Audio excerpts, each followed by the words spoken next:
right, and we're rolling. All right, let's go. I want to make a quick thank you to all of you stopping by. If you're a subscriber, thank you so much. If you're new to the channel, give me a chance. If you like the video, subscribe, give me a like, and I appreciate it. All those small things, they do go a long way. And finally built up the courage to, make some content and make a video. So this is my first video. So if you're watching this, this is one of my first baby steps. So moving along, I'm gonna do a commentary, judge my race, for the last race on the World Series Nations Cup, the exhibition series. So it's with the Jimny, 63 horsepower SUV, Suzuki SUV on Lake Louise short course. So it's a snow course. And before I start the video, I wanna say this. I thought that this race was gonna be boring. I absolutely thought it was gonna be boring. Just practicing, trying to set those hot laps on this track. I was bored. And I actually stopped doing it. Because I didn't think it was good for the stream. It was just, you're in a car that's pretty much like ball. That's what it felt like I was driving. So and then I just wanted to do the race. I was like, it's an exhibition series. It's not gonna really essentially matter to an extent, but let me just get the seat time in, the experience in, because it is a snow track. It is a low horsepower car. Let me just give it a shot. Once the race started, throughout the whole entire race, I was absolutely excited and on edge. I'm gonna put a timestamp in the description to the actual stream, and the race start doesn't happen until about an hour and a half into the stream. Well, about an hour and 25 minutes to be exact. I want you guys, if you got, I'm gonna do this commentary, but I would appreciate if you guys go over and click that timestamp, and you guys are gonna see that I'm just absolutely having a blast. I'm just woo, yo. All right, so I was trying to do a voiceover over that, but it just got kind of tricky for me as far as the audio mixing it and whatnot. So I'm still getting a hang of things. So all right, so I'm gonna cut it out with the talking, and I'm gonna get straight to it. All right, let me grab my controller.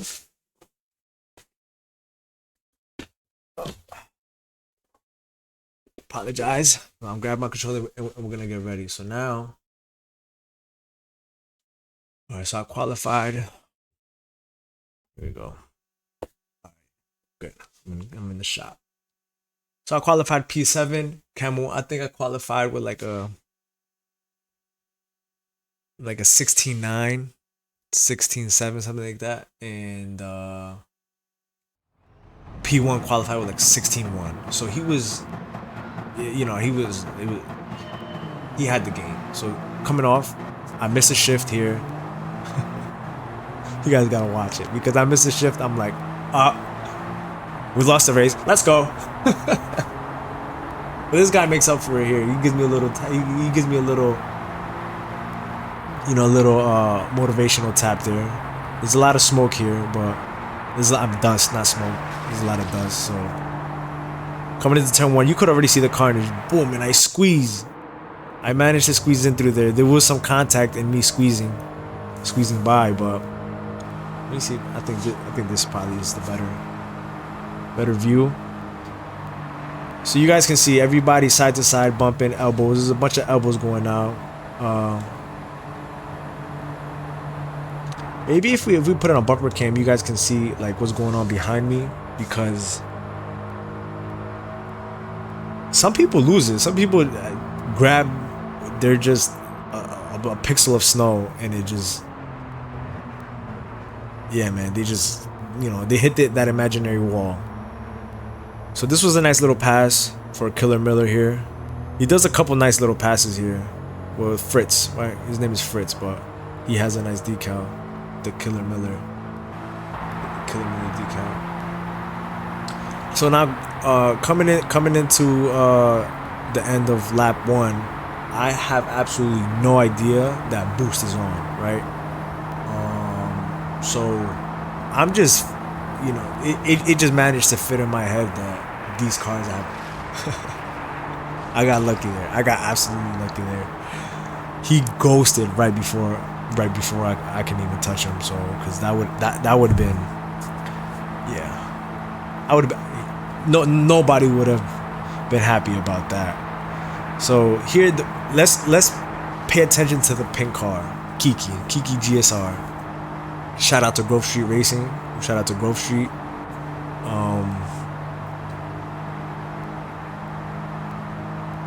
So we're coming into the last turn here. Again, pay attention to Kiki. Not so far right now, but right now she's P5. But she's a big proponent as to my results in this race. So Killer Miller right there with a nice inside pass. Kiki with a nice little left elbow there. Nothing wrong with that, right? So I'm still not aware of the boost. I'm just thinking that we have a really strong draft, and this car has, for some reason, some error. This box, I'm like, wow. I'm like the draft is incredible in this thing. Another thing you guys are gonna notice, I don't use brakes at all. And if you pay attention to any of the faster, people that were in the 15s or high 15s or low 16s, the lines that they take, they're tapping brakes. The lines that I was taking, I was just relying on just turning the wheel, getting the car to slide, and just lifting to get the car to slow down. Absolutely no brakes here. So that was the driving style that I felt most comfortable with. Alright, so here we notice that Kiki gives us a couple bumps, when she can. Everybody kind of takes that outside line. I take the inside line, and this is based to a ghost that I was chasing. But killed it right there. Kiki killed it. That was an absolutely nice pass. So now we got a 1.5 second penalty for Campbell VR. That sucks for him. But you're gonna notice that he actually manages to come right back. 3 second penalty for the other individual there. I think that was the Intimidator, if I'm not mistaken. Here again, I'm not necessarily hip to the bump drafting here, or the fact that it's actually better to bump draft if you're behind. So I just go for the pass. You just see like how every mile per hour that you lose and somebody else maybe has it over you, it's a night and day difference. Here, I thought, so really quick, let me just give a quick explanation here. Right there, I thought Kiki was going to go in for the inside pass, or she was just going to try to go for a move. So in my head, I'm still not kind of grasping that she's working with me. And that's something that I guess in the Gran Turismo racing, in the dailies, in the sport mode, it happens, man. People go for overtakes when it's not optimal, and sometimes it doesn't only hurt your race, it'll hurt their race. So I'm thinking, okay, Kiki's kind of wild. She was going for the inside pass there, but she wasn't. It was just the line that she was taking, and yeah. So now let's get back to the race. And I'm only emphasizing on the bumping and Kiki because I wasn't picking up on it. Because you're just so used to everybody driving dirty, and if they do bump you, it's to mess up your race.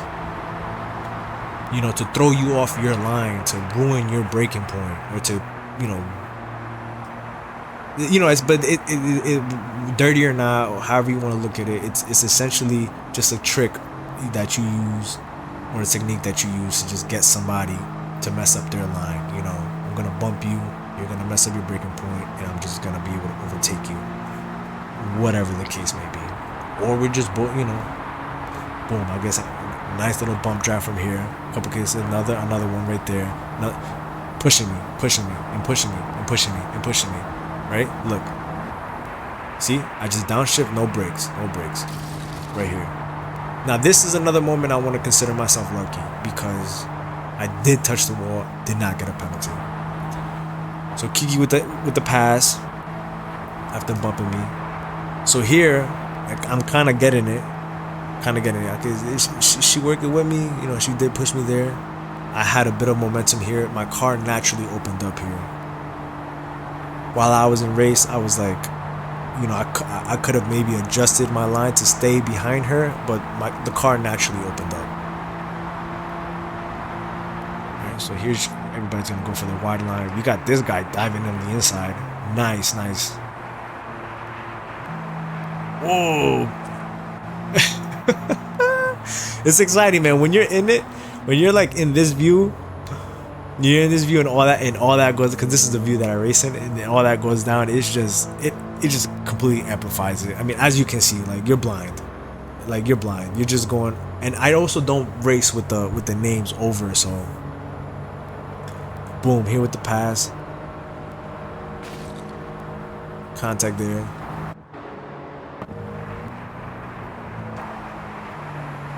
Oh my god. Let's change this view. Hold on. Listen. Let's adjust this view. Let's go back 10 seconds. Because there was a lot going on here. Alright, so we've got about, look at it. Whoa, he gets, the Intimidator gets pushed in by Camel. But the Intimidator does not get any penalties. So I think that was pretty cool, right? So somehow the penalty system was relatively able to pick up in this particular race the fact that if you got pushed into the wall, you wouldn't get a penalty. All right, so now I'm in third place here. We have, who do we have here? Cornbread. We got Cornbread in P1, and we got the fastest qualifier in P2. Okay. All right, we got a little bit more spread. Here comes Kiki. Here comes Kiki. A little bit of contact here, but you know, I wouldn't even stress about this. But this,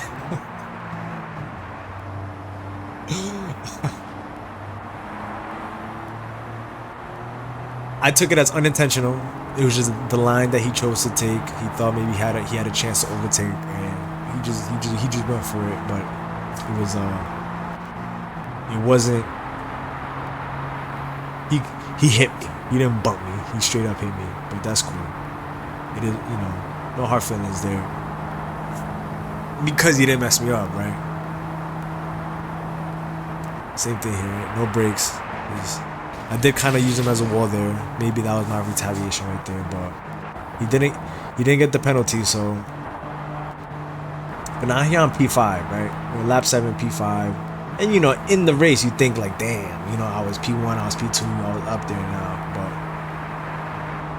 the race is not over. We got Kiki two positions ahead of us, and like I said, the fastest qualifier. He's from Canada, so he's got some snow driving under his belt. I mean, as do I, in the New England territory in the States. But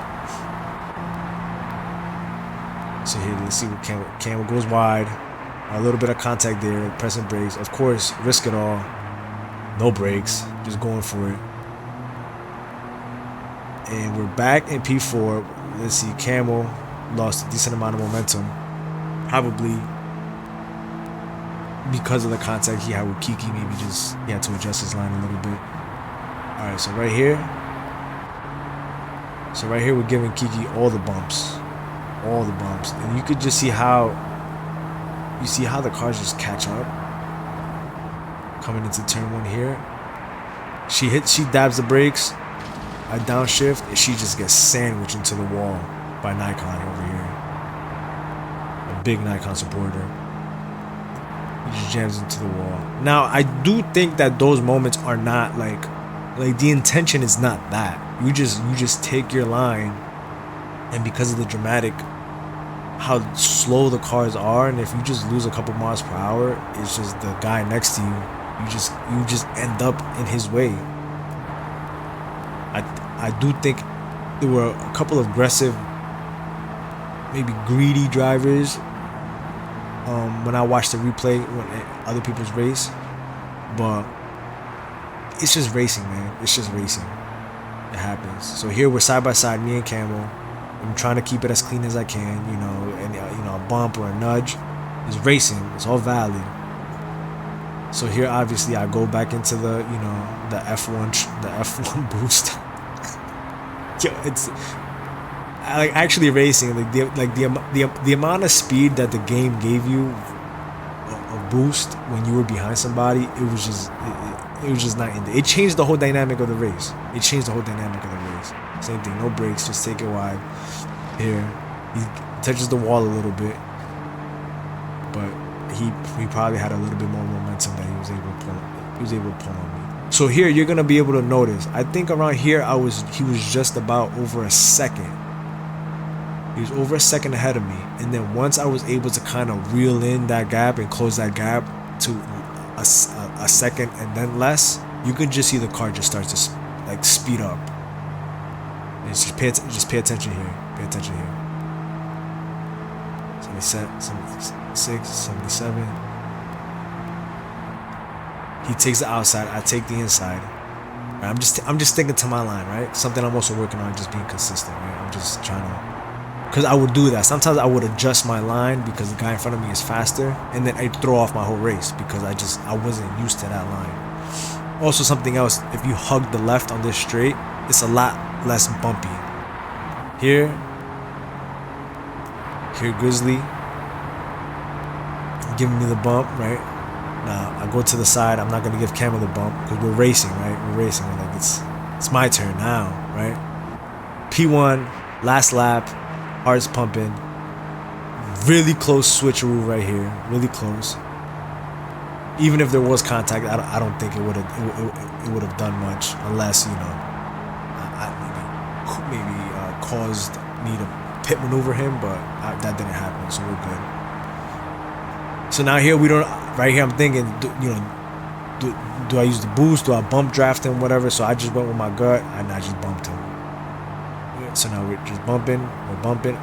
I'm not trying to go for the overtake just yet. I stick to my line. I stick to the line that I've been taking, the inside, and he goes wide, just like everybody else. Cam was with us, taking the faster line. I'm on the inside. Camel, okay, he's out of the battle. We're neck to neck, coming in on the finish line, neck to neck, right here. Oh, the little deviation on the road, I feel like it cost us some speed, but I want to say he also had a better exit. And the finish line is coming up right at the crest, right at the top of this crest. That's the finish line, and he just got it. Half a car, 0.043. He won that. And just me talking about the race right now, I'm telling you, does not equate or at all give some insight to how excited I was throughout the whole race. I was like screaming that the mic levels, like the filter on the mic was like cutting my voice out because I was just, I mean, like you guys saw that, like how does that, like how does this not, like, you're neck to neck, right? Like this is my view. Right, I got radar on, and we're coming up on the finish line's coming up, and I'm just like, oh, like now if I see his car, he's ahead of me, so I'm just like, no. But anyways, it was a fun race. This race was a good little DR boost for me, and yeah. So one last time, I'm gonna put the timestamp in the description for the stream. It's gonna be essentially what you guys just saw, but obviously, live from that point in time. And yeah, man, I was super excited, and I feel like it was a close race. There was a bit. I did practice. I did a couple lobbies, just racing with random people, and it did help me. But those lobbies didn't have boost, so that changed. That changed the dynamic of the race, absolutely. So if there's anything that I learned from this nations, it's just that, man. Just practice. Don't jump into the race if you're not comfortable. Absolutely, maybe find a lobby that somebody's hosting. That's the regulations are similar, if not exactly the same. So then once you actually jump into the race, you're comfortable. It's just you're not jumping in. You're like, okay, you're not calibrating yourself, if you want to, if that's a word that I can use, to the car, to the combination. And then also, man, just stick to your line, race your race. Don't let like the mind games that come into play, like, oh, he's faster but he's going wide. Like, that he might be fat. Like he might be faster on that line. You know, if you guys were to switch lines, if he were to try to take my line, he might be slower. He might be faster, but whatnot. But my point is that he drove his race. He stuck wide. I stuck narrow, and I was able to beat the guy who qualified pretty much almost a second faster than me, zero point 0.8, 0.7 seconds. We're not forgetting boost here. And I was also lucky. Like I said, Kiki, she gave me a lot of bump draft. A lot of it. And that kept me in the fight for a long time. But that's not to say that the people behind me didn't get that boost either. And you saw there was a couple moments where I could have been the one against the wall. I could have been the one my bad. I could have been the one that, got a penalty or rear ended somebody or got taken out. So the guy ghosted. The guy hit the wall right in front of me. He ghosted, like right there, right before I can make any contact with him. So practice and luck, the balance of that. Absolutely fun race. Anybody that says this it was a dumb race or whatever, you had to try it. You had to try it. The better combinations, yes. Was it well as fun as this? I don't think so. I really don't think so. Thanks for stopping by. Thanks for watching the video. Please drop a like. Please subscribe. Leave a comment. Did you like the race? Did you thought it was a waste of time? Did you think it was a waste of time? Or did you learn anything from this Nations Cup at all? I came into Nations a high B, and I left it with about 10-15% in DRA rating. It pushed me over. It gave me the confidence to compete and not be scared. As far as like sometimes I just pull out of a battle because I don't want to give up my race, but I got to live up to the name, right? I can't pull out of battles and then call myself Risk It All. So it's giving me that confidence, and it all comes from practice and just um the hot laps only take you so far. Get in there, get in the lobby. There's replicating the combo, and I'm telling you, when you jump into the daily and it actually affects your rating, you're not gonna be as worried about it because you're warmed up. Take care. Peace and blessings. Drive your line, race your race, and I'll catch you guys hopefully. And